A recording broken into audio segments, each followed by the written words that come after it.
Sæl veriði kæru íbúar Fjarðabyggðar. Umhverfis- og loftslagsstefna Fjarðabyggðar. Hvað er það og hvað kemur það okkur við? Og þið hugsið jafnvel, er nú verið að vinna að enn einni stefnunni og þá til hvers?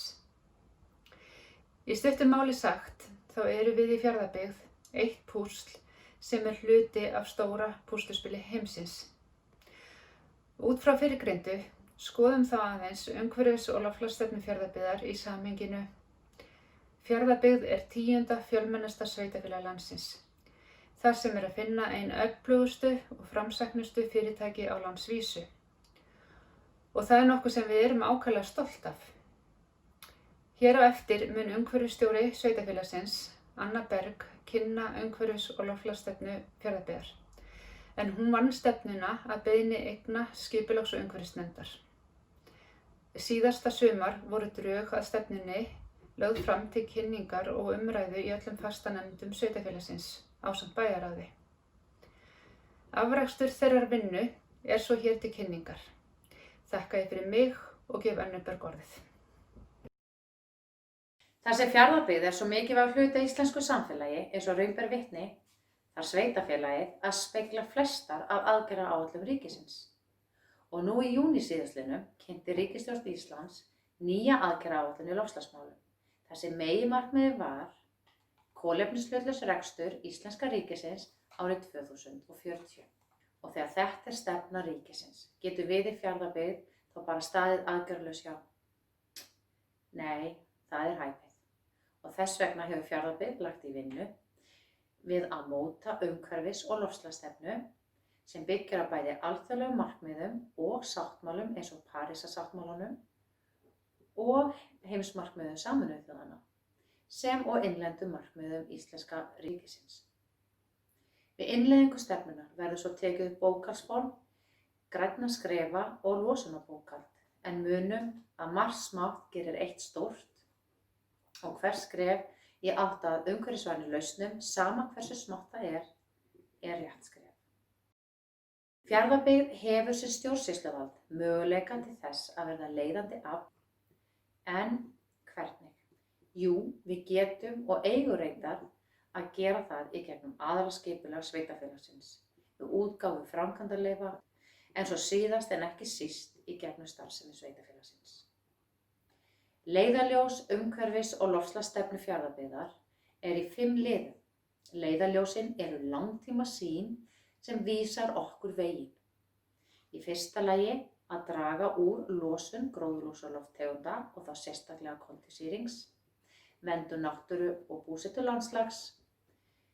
Í Fjarðabyggð sé heilbrigt og heilsueflandi umhverfi, vistvænar áherslur í rekstri sveitarfélagsins og síðast en ekki síst vitundavakning í umhverfismálum. Stefnan er jafnframt byggð upp í kringum 3 umhverfisþætti. Það er loftslag, landslag og lýðheilsa. Lýðheilsan stendur okkur næst. Okkar eigin heilsa og vellíðan. Svo er það landslagið sem skapar umgjörð líf okkar, bæði í sveit og bæ. Yst er svo loftslagið sem skiptir allan heiminn máli, en getur verið svolítið erfitt að tengja við í daglegu lífi. Stefnan er sett út frá 6 áhrifaþáttum á umhverfið, en það eru landnotkun, iðnaður, vegasamgöngur, úrgangur, mannvirkjagerð og rekstur sveitarfélagsins. Allir áhrifaþættirnir tengja svo umhverfisþáttunum á einhvern hátt. Sem dæmi, þá getum við skoðað tengsl landnotkunar og landbúnaðar við loftslag. Þá er verið að líta til meðal annars verndun votlendis sem og annars gróðurs, það að ekki eigi sér stað landeyðing eða annað vistkerfistap. Atriðið hér er ekki verið að tala um að taka gott landbúnaðarland úr notkun, nema síður sé. Heldur fremur það land sem ekki hefur verið nýtt til landbúnaðar í áratugi, það verður endurheimt og þess gætt að verðmætt vistkerfi verði ekki raskað. Annað dæmi er tengsl vegsamgangna og lýðheilsa. En með því að ganga og hjóla meira stuðlum við að minni loft- og hljóðmengun og aukum einnig eigin hreyfingu. Það er ljóst að ekki verið að tala um að hjóla á milli byggðakjarna hér, heldur styttri vegalengdir. Það er að við hjólum eða göngum frekar þegar við þurfum að skreppa, svo sem út í búð eða í heimsókn. Enn eitt dæmið er úrgangur og hvernig megi draga úr honum. Endurvinnsla spilar þar lykilhlutverk. Sófinn, kjóllinn, já eða bara bollastælinn. Þessi munur eru verðmæti sem vert er að nytja. Nytjamarkaðir spila þarna stórt hlutverk. Annað dæmi úrgangi er til dæmis sláttargras og lífrænn úrgangur. Það eru verðmæti sem horft verður til að endurvinna í Fjarðabyggð og það til gagns fyrir okkur sem jarðvegsbætir. Í stað þess að urða með tilheyrandi losun óæskilegra gasa og svo ekki sé tala það land sem nýtt er til urðunar. En auðvitað er skýrslan sjálf mun ítarlegri varðandi þessa áhrifaþætti. Hér er bara verið að stikla stóru. Jæja, en þá erum við komin að kjarnanum. Hvernig ætlar Fjarðabyggð að gera þetta allt saman? Framfylgja leiðarljósum umhverfis- og loftslagsstefnunnar. Án þess bara að loka og læsa öllu. Fjarðabyggð er framsækið sveitarfélag og til þess þarf að líta. Og með leiðarljósin og áhrifaþættin í farteskinu höfum við sett okkur markmið. Markmið sem leiða okkur í átt að umhverfisvænni lífsstíl. Markmið sem stuðla og styðja við það að við náum að minnka losun, vernda náttúru og umhverfi. Markmið sem jafnframt taka mið af því að við höldum áfram að vera til og byggja upp. En kíkjum aðeins yfir markmiðin. Markmiðin fyrir áhrifaþáttir landbúnaðar og landnotkun. Draga úr losun koltvísýrings og auka bindingu. Þetta getur Fjarðabyggð meðal annars gert með því að leggja til og skipuleggja skógræktarsvæði í sínu landi ásamt því að endurheimta votlendi þar sem það á við. Vert er að benda á að nú þegar hefur verið plantað í yfir 500 hektara af landi í eigu Fjarðabyggðar og mynda þessi fallegu svæði grænan trefil flesta byggðakjarna okkar. Einnig er það markmið innan þessa áhrifaþátts að styðja við vistvænan landbúnað og fjölbreytta matvælaframleiðslu í sveitarfélaginu. Hér er meðal annars horft til fræðslu. Hér erum við ekki að segja að svo framleiðsla sem á sér stað nú þegar sé ekki vistvæn, en litið verður til þess hvort og þó hvernig megi gera betur, enda margir afar framsæknir í því sem þeir eru að gera. Lítið dæmi, Breytarspilti, sem gefur okkur tækifæri til að versla beint frá bíli, full unna vöru sem framleidd er á svæðinu. Næsta markmið er fyrir iðnaðinn.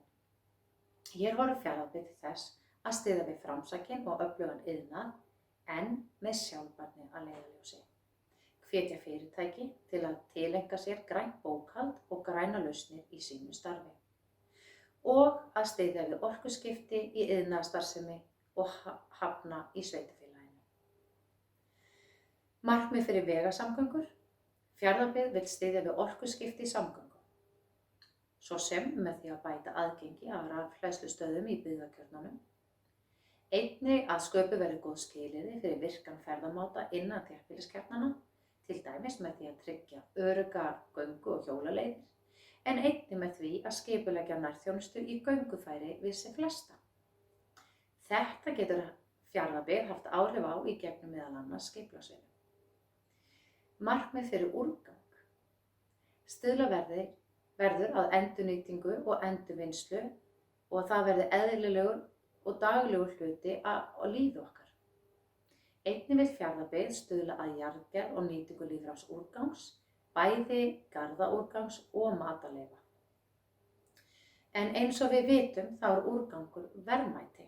Sófar og húsgögn skipti fremur eigendur en fari í urðun og svo framvegis. En Róm var ekki byggð á einum degi og það sama á bæði við uppbyggingu og framkvæmd þessa markmiðs. Það tekur bæði tíma og peninga að byggja upp góðar aðstæður fyrir endurvinnslu úrgangs. En við erum byrjuð þó að stundum gangi hægt. Munum þó að hvert skref í átt að endurvinnslu úrgangs er rétt skref. Markmið fyrir mannvirkjagerð. Fjarðabyggð vill stuðla að vistvænni uppbyggingu og að nýting náttúrunnar sé sjálfbær. Hér er átt við að horft verði til lausna á borð við blágrænar ofanslausnir, að við framkvæmdum verði horft til endurheimta staðagróðurs að framkvæmdum loknum og nýting auðlindar verði sjálfbær. Þetta gerum við gegnum meðal annars útgáfu framkvæmdaleyfa eða við gerð aðalskipulags og deiliskipulags og góða vinnuhætti verktaka og svo framvegis. Að síðustu markmið fyrir rekstur sveitarfélagsins. Fjarðabyggð stefnir að því að vera kolefnishlutlaus í rekstri sínu fyrir árið 2040 og vill stuðla að vitundavakningu umhverfismál. Hvað varðar það að vera kolefnishlutlaus fyrir árið 2040, þá hefur við horft til innkaupa á vistvænni vöru og í tengslu við vitundavakningu þá snýr það að fræðslu sem þarf að vera síendurtekin. Fræðslu hvað það sem að skipta út í stað þess sem við höfum venjulega notað. Dæmi, velja ávallt hreinlætisvörur sem eru svansvottaðar. Og þannig getum við orðið umhverfisvæn án þess að skerða lífsgæði okkar. Nú hefur við farið yfir umhverfis- og loftslagsstefnu Fjarðabyggðar, leiðarljós stefnunnar, áhrifaþættina og markmiðin. Að lokum mikilvægt að nefna að hugmyndir okkar umhverfis- og loftslagsmál fara mjög mikið eftir því úr hvaða átt við lítum til slíkra mála. En það alveg ljóst að stefnan mun hafa áhrif á okkur öll. En það líka það sem lagt upp með í heimsmarkmiðum Sameinuðu þjóðanna og í Parísarsáttmálanum. En þessi áhrif, þeim ætlað að vera til góðs fyrir okkur sem hér búum og fyrir komandi kynslóðir. Hvernig á Fjarðabyggð sem sveitarfélag að ná settum markmiðum? Við óskum eftir því við þig sem íbúa þessa sveitarfélags að hafa áhrif og senda okkur þínar skoðanir, hugleiðingar, eða leiðbeiningar varða drögina umhverfis- og loftslagsstefnu Fjarðabyggðar. En það tilgangur þessara kynningar að þú hafir áhrif með því að benda á hvað má gera betur í þessari stefnu. Senda skal inn ábendingar á netfangið fjarðabyggð@fjarðabyggð.is merkt umhverfis- og loftslagsstefna. Ég þakka fyrir.